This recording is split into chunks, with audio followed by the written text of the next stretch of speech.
Hey folks, Phil Gallagher here for sort of my GP breakdown and overview.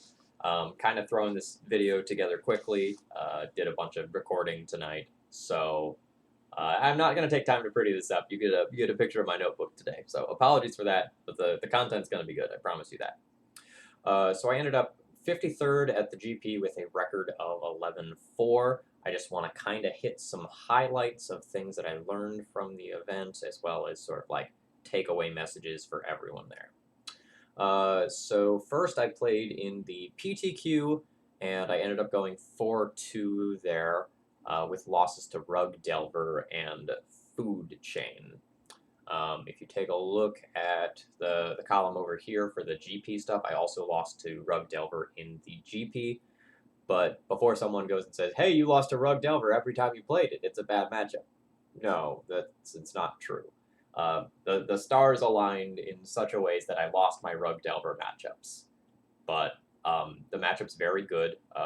Dr. Bill, who was playing my same 75, went something crazy like 7-1 versus Rug Delver between the GP and the PTQs that he played in. So, like, very confident that the Rug Delver matchup is fine. Like, don't worry here. We're going to talk about why I lost some of those Rug matchups because I think it's very, very clear why. The answer is Hex Drinker. Hex Drinker is a card that is very good against D&T specifically, because a lot of the games that Rug Delver loses, it's because I have drugged the game on and sort of like taken hold of the matchup, and Hex Drinker spins the game on a dime. When you have 4 mana, like you just like play it instantly, give it protection from Swords to Plowshares, and then as early as the next turn, it can just turn into like a double-sized True Name Nemesis that just clocks you out of absolutely nowhere. So on day 2, I got paired against Paul Lynch, and that is exactly how I lost both of the games that I lost to him. I thought I was in complete control, and Hex Drinker came along, and I just lost to it in 3 turns. Just twice. Had like Swords to Plowshares, had other removal, had plenty of answers to other creatures. Not that bugger. So Hex Drinker is something that you should have your eye on if you're a D&T player. Your Council's Judgments are relatively taxed in that matchup as like additional removal for like Ren and 6 and True Name Nemesis, and Hex Drinker just further taxes that. So if you have the opportunity to save a Council's Judgment, like that's something you probably should be doing. Another note about the Rug Delver matchup. In the past against Delver decks, Jitte is often an absolute mirror breaker, or not mirror breaker, like something that breaks parity. I don't really think that's the case anymore. I kind of think that the Delver matchups have swung so that Jitte is actually the worst piece of equipment in the matchup, and I'm finding myself getting Batterskull more often than I used to in these matchups. It used to be that like I would often go to Jitte or Sword of Fire and Ice first, and now it's just like, no, I'm getting the Batterskull, force them to have the answer, or I have a giant lifelinker that can pressure Ren and 6 if things go wrong. So that's thing number 1 that I want to point out there. So to get buys in the PTQ, I needed to go 5-1, and I went 4-2 instead. That's just kind of how it goes. Point number 2 on my list of 9 things that I want to talk about. Food Chain matchup's unwinnable as a Death and Taxes player. Like, probably literally a 20-80 matchup. I think it's Cosmo and Leon were the 2 Food Chain players that I played. If you're in that community, you probably know who they are. And they both had very deep runs into the GP. I think they both ended up cashing. That matchup is a nightmare. Don't expect to win that one. Sort of like Elves, that's a matchup that you just need to dodge. So twice over the course of the weekend, I played against this like blue-white-red Mentor Snow deck. That's playing like Astrolabe and then like Blood Moon, Teferi, Mentor, a whole bunch of like 1s and a whole bunch of 3s. That deck felt like absolute garbage to me. I don't really know why you would want to register that deck specifically. I kind of feel like the blue-white-red sort of like not Miracles deck that was like playing Magnetic Sinkhole might be a better way to go than like the like 1-3 Mentor deck that was floating around the tournament halls. That deck just felt like it was tripping over itself way too much. So I played against it twice in tournament, and then I played against it in a handful of other assorted matches with, oh man, I'm blanking on his name, the 12-year-old who won the PTQ at Niagara. Malin? Fallen. I think it's something like that. And the deck felt super clunky, so don't suggest trying that one out. Death and Taxes was absolutely eating it alive. Okay, looking at my list, or sorry, my matchups from here, you'll notice that I've lost the mirror twice. I lost the mirror twice to people who were playing what are, in my mind, outdated lists. And by that, I mean they're still on things like Mother of Runes and on a very artifact heavy, um, anti artifact heavy sideboard plan. So, for example, in round one, my opponent was playing with multiple Palace Jailers. I talked to them and they said they hadn't played since like RTR and they didn't know about Palace Jailer until the night before and they shoved a bunch of them into their sideboard. So like to a, I lost to a very bad player playing a very bad deck list, and Palace Jailer absolutely carried them through that matchup. Hold that thought. That's another one of my points on here. And then in round, was it 9, 10, 11, 12? And then in round 2, I played the mirror again, and my opponent having Mother of Runes when I had Giver of the Runes was very, very relevant. And I think my opponent still had like Pithing Needles and Relic Warders when I didn't. So the list that I built and that I brought to this tournament, which in case you're not familiar with it, is the same one that I've been streaming with and that I did my sideboard guide with. The list that I've been messing around with is very much hedged towards Rug Delver and Wrenn and 6 decks, with greater toughness creatures like Giver of Runes, Tomic, Mirran Crusader, Prelate. And that puts me very far ahead against the Delver decks, and like the Tomics are awesome versus Depths, but it does put me behind in the mirror. And if I were to identify a weakness of my own deck list, it is that I am relatively weak for the mirror. And, if you wanted to make any changes to this deck list, if there's something here that you didn't like, consider a Pithing Needle or Relic Warder. But I would run this list back in a heartbeat. I don't expect the mirror very much right now since everyone is down on Death and Taxes. So like I accept that I played against it 3 times over the course of the weekend.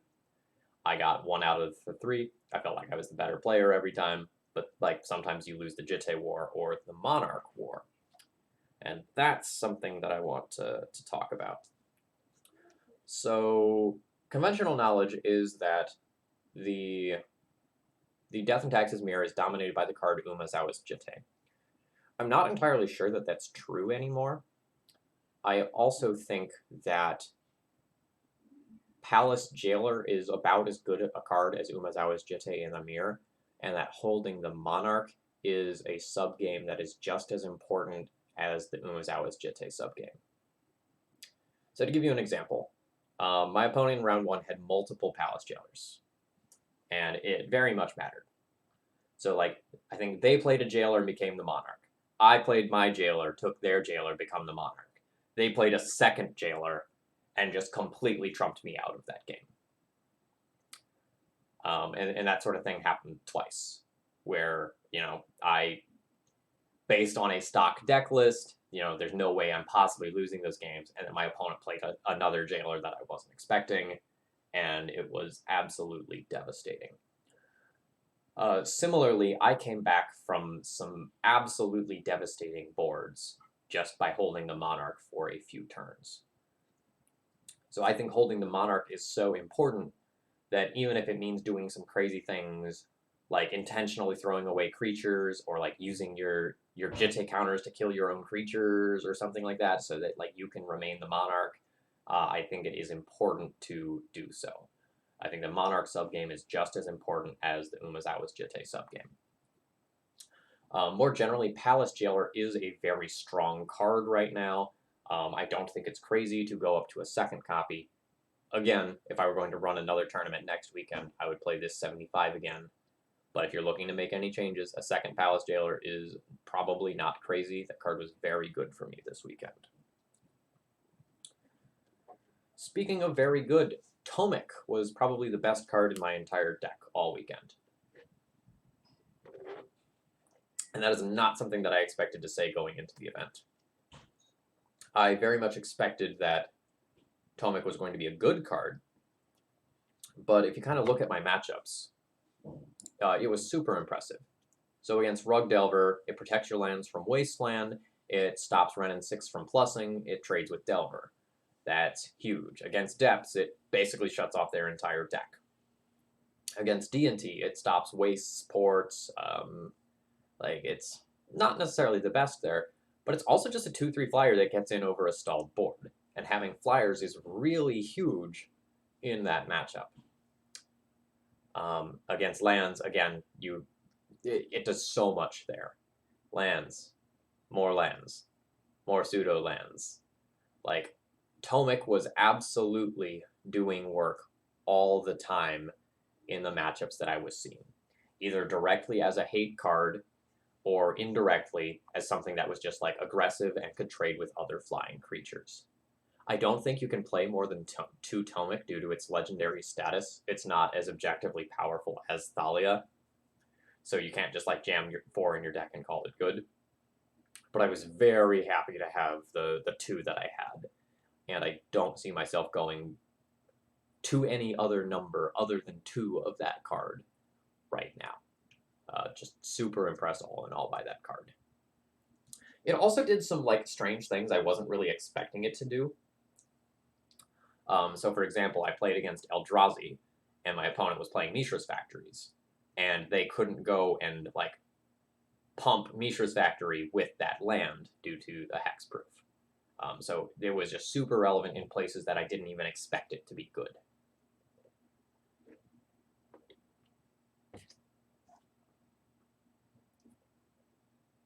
My next piece of advice. I know that Grand Prix are long, especially if you're playing in grinders or PTQs on like the Friday before. But I think it's super important for you to try to play optimally at all times and don't get lazy. I had many opponents just kind of get lazy and like totally miss, maybe not game winning, but game changing things. So my Death and Taxes opponent in round 1 probably missed about 4 Monarch triggers. I think my Death and Taxes opponent in, was this 9, 10, 11, 12? I think my Death and Taxes opponent here missed about two Monarch triggers. And there were a lot of things in all sorts of rounds where my opponent, not thinking about what lands they were tapping or the mana that they were leaving available, was super costly. This was especially true of decks that were playing Karakas, and like the state of Karakas being tapped or untapped was very important. Or my opponent choosing to tap a wasteland rather than some other land when they didn't have mana to use, and like it allowed me to wasteland their wasteland. And sort of get a free roll out of it was very important. Or at another point, I was playing against a Depths player. I think that was here, and just like they autopiloted. They had an Urborg in play, a Mox Diamond in play. They played another Mox Diamond, pitching their secondary Urborg, and guess what? I had a Revoker on Mox Diamond. So that card did nothing, and they essentially cost themselves 2 cards and gave me a lot of information about what was in their hand because, you know, they weren't necessarily thinking ahead. They could have kept that Urborg in hand as a Lotus Petal for a critical turn, but they didn't. So I saw a lot of people just kind of getting sloppy, especially as the day went on. And I don't mean to toot my own horn by saying this, but I feel like I played consistently from Friday morning to here. Like I feel like I played very well the whole time, and that's because I made a very conscious effort to make sure I was eating enough, drinking enough, getting rest between rounds, using the restroom. So like when I got to the end of this round, I felt fine. Like I was still playing this fine. I wasn't exhausted. And I feel like being prepared for a long tournament is something that a lot of my opponents didn't give a lot of thought to. You know, you see plenty of people at these events complaining about not getting food when, you know, if I were to open up my backpack that's behind me that you can't see, there would be all sorts of granola bars and candy and things like that I could like keep myself fresh from round to round. So like be conscientious about your decisions. Don't get lazy. Don't get bogged down when the event gets long. Like just keep playing to the best of your ability. and try to focus on the small stuff. It matters. It really adds up. Okay, I want to tell two specific stories about the event now that sort of illustrate different things about sort of the GP experience. So round 4, playing against the blue-white-red mentor deck that I was kind of ripping on a couple minutes ago. My opponent made a pretty big mistake, and it was not a gameplay mistake, it was just a dexterity mistake. So my opponent cast a Ponder, drew 3 cards, put them in his hand. I call the judge. You know what the fix for making that mistake is? I get to pick what 3 cards are a part of the Ponder. So my opponent revealed his hand. I got to write down all the cards in his hand and all the cards that would be a part of that Ponder. And I got to pick what cards were that Ponder. So what did I do? I took my opponent's 1 cantrip and their 2 lands, and I made them a part of the Ponder. I essentially got a time walk because my opponent had a manual dexterity error and just kind of thinking, I need to cast this cantrip, and they went and cast the wrong cantrip. My opponent did have a brainstorm and a Ponder, and they were just kind of thinking to themselves, like, kind of changing their mind about which one they wanted to cast. They cast the Ponder and treated it like it was brainstorm. And this was a devastating mistake for my opponent. So, like, just to make sure, like, everyone understands how bad this is, I got to play with full information of all of my opponent's cards, and I got to stack the top 3 cards of their deck so that it was in the absolute best order for me. And I had things like Phyrexian Revoker in my hand, so I knew exactly what I needed to put that on. I knew which removal spells I needed to play around for the rest of that match. So be really careful about when you do this sort of thing. Paul Lynch in, I think it was a Star City Open against me in Baltimore, or maybe it was a Legacy Classic in Baltimore a couple of years back, made a similar mistake. And those sorts of things can be absolutely devastating to you. You can be so far ahead, and a mistake like that is really costly. So if you are a cantrip player, like, make sure you know which are which. And, if you're casting a Ponder, set that hand aside. Keep those things clearly distinct, because if they touch, they're part of the same hand, and they can't be separated anymore. Even if it was very clear, like your opponent goes like 1, 2, 3, puts 2 cards on top of their hand, it's very clear that you can see which ones they are. Like, by Magic game rules, if they touch, they can't be separated anymore. Like, you can't make that distinction that those were the cards for sure to kind of eliminate cheating. So that's thing number 1. Make sure your Ponders and Brainstorms are different cards. The other story I want to tell is from my final round. So my final round, I played against D&T. The life pad looks something like this. You don't need the exact numbers, but just see, like, it was a long, drawn-out game. So this was a game that came down to the Monarch subgame. My opponent was the Monarch for about 5 turns unchecked. I was convinced that I was lost, but I just kept playing tight, playing optimally, playing to my outs. And eventually I became the Monarch. And I think all my opponent needed to do to take the game back was become the Monarch. I felt like if they became the Monarch, the game was over in their favor, and there was no way I was ever coming back. My opponent had the opportunity to do it every turn for about 5 turns, and they missed an interaction that cost them the match, in my opinion. So here's the interaction. My opponent's sole creature was a Mother of Runes, not a Giver of Runes. Let's pull one of those out. A Mother of Runes equipped with a Batterskull. My board is entirely white creatures. My opponent was convinced that they couldn't attack in. Guess what? Batterskull gives vigilance, right? So my opponent had the ability to attack in with Mother of Runes. Prior to blockers, tap Mother of Runes targeting itself, giving pro white. so that you have an attacking pro-white Mother of Runes. This could have broken the board stall that we had and pushed my opponent ahead. The game ended up going to time, and I won in turn 5 of turns by dealing 16 damage with a Tomic when my opponent was at 15 life. And if my opponent had realized that they could have been the Monarch, they would have, like, A, gained some bonus life, B, gotten a Flicker Wisp back that I had exiled, and I probably wouldn't have gotten the Monarch back. You know, then they would have had like a Flicker Wisp, they would have undone some of my stuff, they could have moved the Batterskull over there, that had like Flicker Wisp with Batterskull with Mom backup, and I wasn't getting back in that game. So, like, make sure you know all of the angles that your cards can attack from. There are a lot of really weird fringe situations, many of which involve Flicker Wisp, that this deck can get into, and knowing them is often the difference between victory and defeat. D&T often wins on really slim margins. You know, I had 1 point of life spare to work with in this game. You know, that's all that I had going for me. So, you know, the little things matter a lot. So I think that's all 9 of my points. 1, 2, 3, 4, 5, 6, 7, 8, 9. Yeah, that's all 9 of the points that I wanted to make about the event.